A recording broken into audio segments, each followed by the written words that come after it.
I'm Logan Crawford, and right now on GBN, we're celebrating the season with author Harry Craddock and his heartwarming book, Celebrating Christmas. It's magical. This colorful, family-friendly read captures the joy of Christmas traditions, from remembering the birth of Jesus to the fun of noisy family get-togethers, a beautiful tree, and festive decorations. With simple words and vibrant illustrations, it's a feel-good holiday story for kids, parents, and grandparents alike.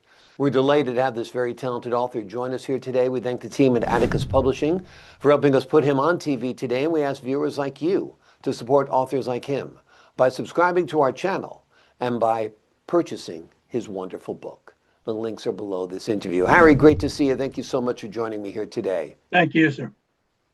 This is a great book. I can see it becoming parts of people's families' traditions. What inspired you to write it? Actually, it was just thinking about my family Christmases back when I was, well, a toddler, and also after I got married and had kids of my own. Just a remembrance. Yeah, and you got quite a family. You got kids, grandkids, great grandkids. Tell us a little bit about your family. I am one of the lucky ones to have my immediate family. That's grandkids, like you said. Well, children, grandkids, great grandkids, living all within 175-mile radius. And when everybody can get together at Christmas, it gets a little rowdy.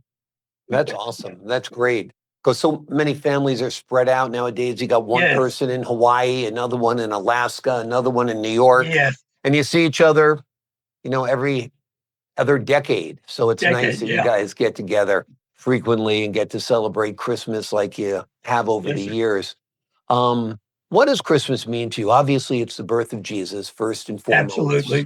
Absolutely. And that is number one.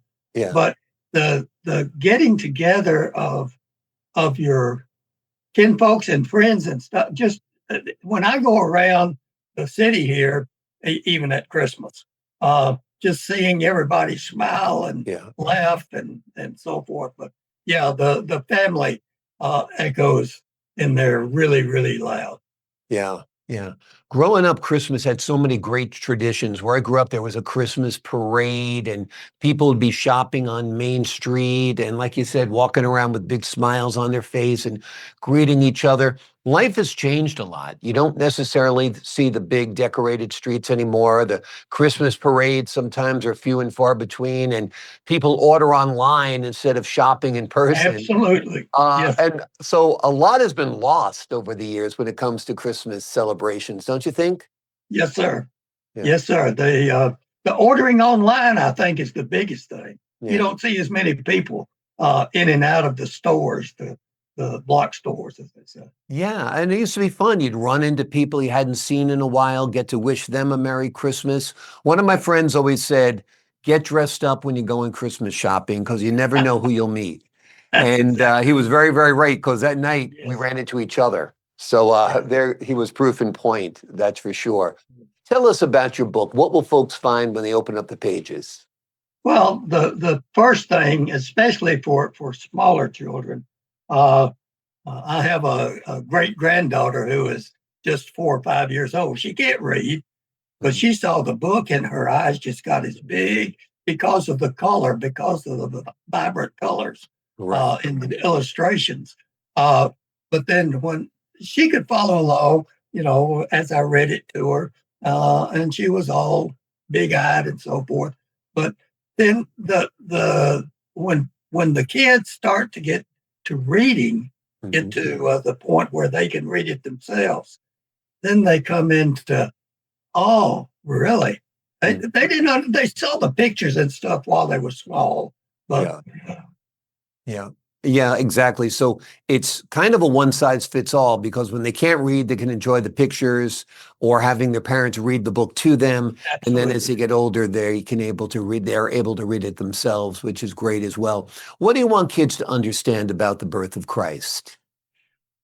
That he is the book itself only presents the fact that he was born. He is on earth. Um, and but then the parents can take it farther to the degree that they want to, how old the child is and so forth. But the biggest thing is that Jesus, Mhm. God's son, is born that day. Yeah. Exactly. He's the reason for the season. That's And we correct. can never let Christ leave Christmas. It's not a secular holiday. It's not about worshiping Santa Claus. It's No. about celebrating the birth of Jesus, which of course makes it extra special. And then you add all the wonderful traditions. What's your favorite food or dessert to eat at Christmas time? Because that always brings me back. I think about the pies and so forth that my mother Yeah. made. Tell me what you like to eat at Christmas. Chess pie. Chess pie? Yes. That is like a pecan pie Uh-huh. without the pecans. Okay. Very Okay. cool. Very Yeah. cool. So it's a little sweet or very sweet, Oh, probably. it's very sweet. Yeah. Yes. Awesome. Awesome. We used to always have plum pudding as a kid, Yeah. which I guess was a tradition that my parents brought over from Ireland or whatever. Uh-huh. And so every now and then, or pretty much every Christmas, I make sure to order plum pudding to have it in Plum pudding. honor of mom, yeah, and dad. Yeah, without a doubt. Tell us about the illustrations in the book. Um, I contacted, I forget her name now, but just a second, I'll tell you. And I do good to pronounce it, but it's Tareen Markatisha. Okay. If I hope I got that right. Sounds But good. actually, I went online and I talked to two or three uh, artists, as you will, and she impressed me, and for good reason. After it started in, but she and I would go back and forth, send her information. She would uh, send me a suggested illustration, and I'll say this for her too. Once we like, I want you to illustrate two toddlers running after each other. Okay, Mhm. I didn't have to review it three or four times, or three or four. She was hit on spot the Yeah. first time, and she just put in the colors and so forth, and it was just really a fun time. Wonderful. Wonderful. That's great. It's great to collaborate with another artist. It's Yes. great to share a vision, and it's great to see your project come to life. You've written the Oh, words, absolutely. and Yes. now you see it in print, and it's really, really wonderful. Do you read the book to your grandkids or your great grandkids? Tell us a little bit about how Oh, you my use great it. grandkids. Yeah. Um, the ones that can't read yet. In fact, this past year, uh, I have a grandchild named Addison Grace, Mhm. and she thinks she's grown up at 5 years old.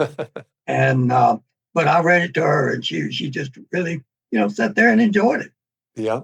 Wonderful. Wonderful. What are some of the Christmas traditions that you include in the book? The Christmas tree, of course. Mhm.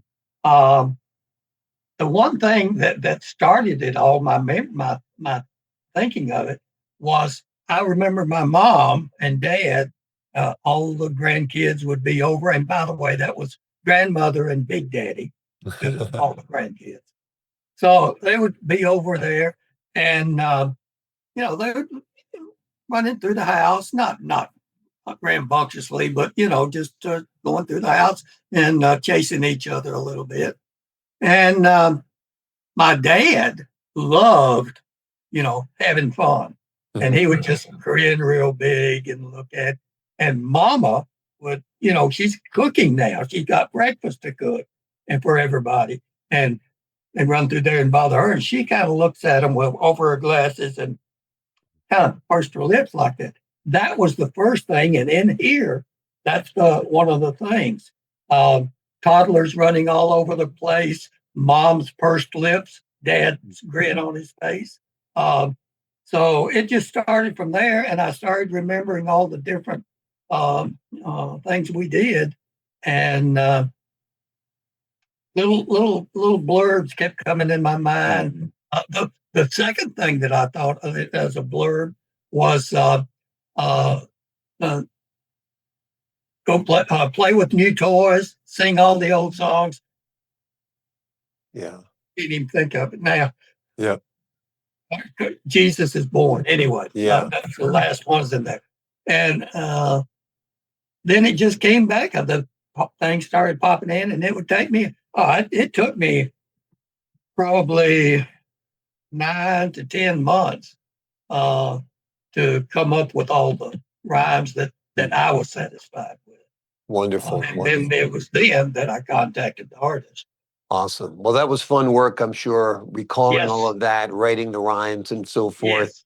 For me, Christmas, it always amazed me, particularly looking back now, because Mhm. I firmly believed in Santa Claus, because Oh, my yeah. parents Oh, yeah. would never, give an inch on that.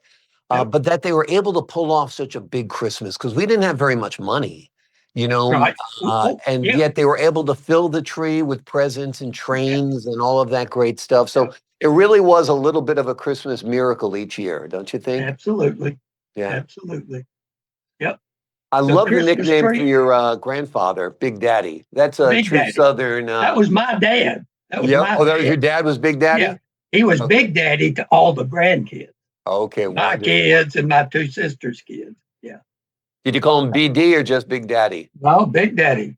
Awesome, awesome. Big That Daddy. sounds great. That sounds great. And you were raised in Tennessee. The South has wonderful Christian and Christmas traditions. I mean, it's the Bible Belt.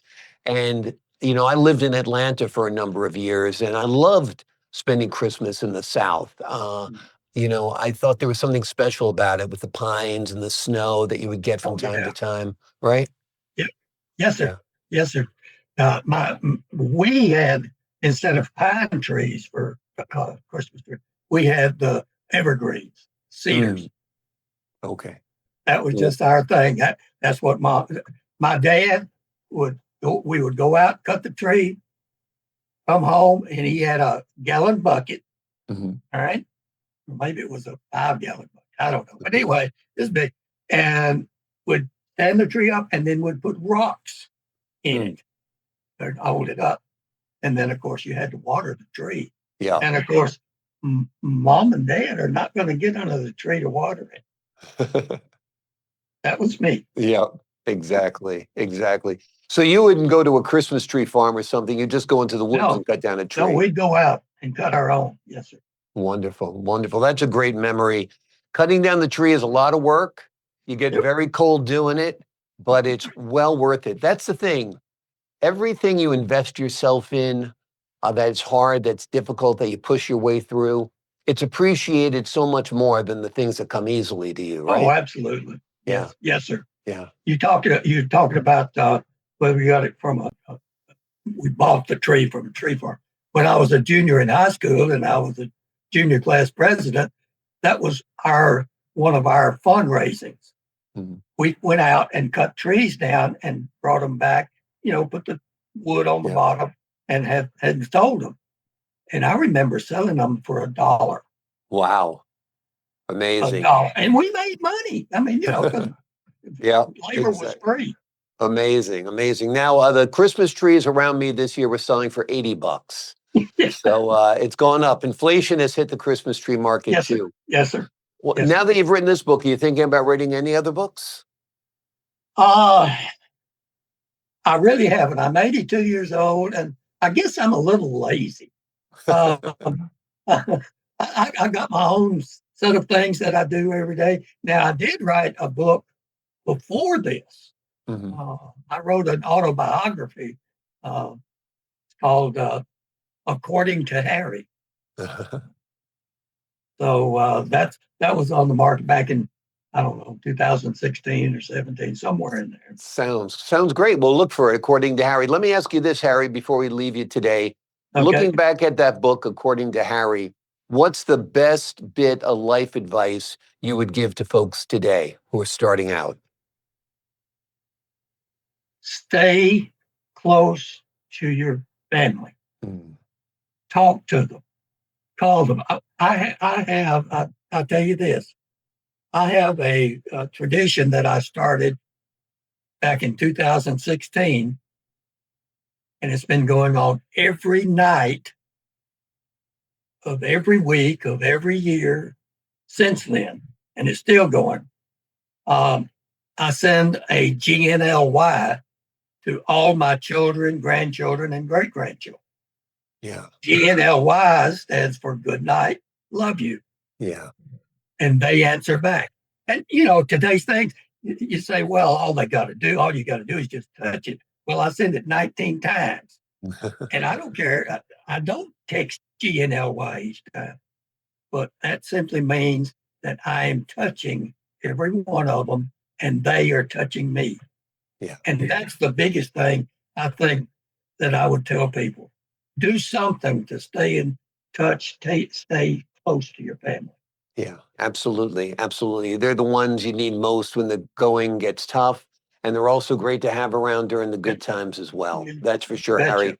That Yes, is sir. great advice and a great way to end this interview. Folks, this book is wonderful. If you celebrate Christmas, you love Christmas, you'll love this book. It is called Celebrating Christmas. It's magical. It is written by Harry Craddock. It is a festive, faith-filled story filled with family warmth, simple words, and beautiful illustrations. Harry, thank you so much for joining me here today. Yes, sir. Thank you for having me. I appreciate your time and your insight and the wonderful work you've done on this great book. To the folks at home, I'm Logan Crawford for the Global Book Network. So long for now.